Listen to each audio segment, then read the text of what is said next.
আমি কোভিড ভাইরাসের ঘোষণা দিচ্ছি 3 মাসের মধ্যে দেখবেন বিএনপি আমাদের এক হয়ে গেছে। তারা প্রতিনিধিত্ব করবে, তারা নির্বাচন চাইবে, আমরা প্রতিনিধিত্ব রক্ষা করব। নির্বাচন হবে না, ভাষণের স্লোগান বলতে চাই, ভোটের আগে ভাবতে, ভোটের আগে ভাবতে, ভাতের গণতা নিশ্চিত কর, তারপর নির্বাচন।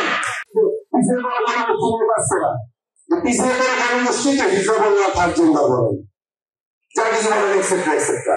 আমাদের সবাইকে একত্রিত হতে হবে। সিরাজুল্লাহ যারা তত্ত্বকান্ত আপনাদের উচিত তার বাঙালির 3য় জাগরণে বইটা পড়া। আমি খুব দুঃখের সাথে বলতে বাধ্য হচ্ছি, আপনারা এখানে কেউ বাঙালির 3য় জাগরণে কোনো কথাই বলেন নাই। যদি কথা না বলেন সঙ্গে পুলিশ বিদেশি বাড়া বাড়াচ্ছে। আমি কোভিড ভাইরাসের ঘোষণা দিচ্ছি 3 মাসের মধ্যে দেখবেন বিএনপি আমাদের এক হয়ে গেছে।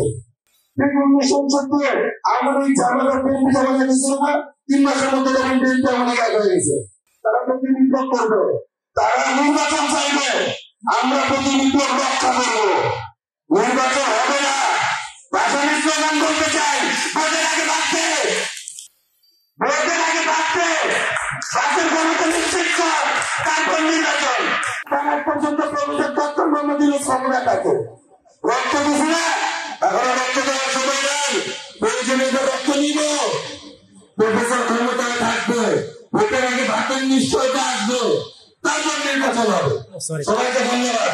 জয় বাংলা।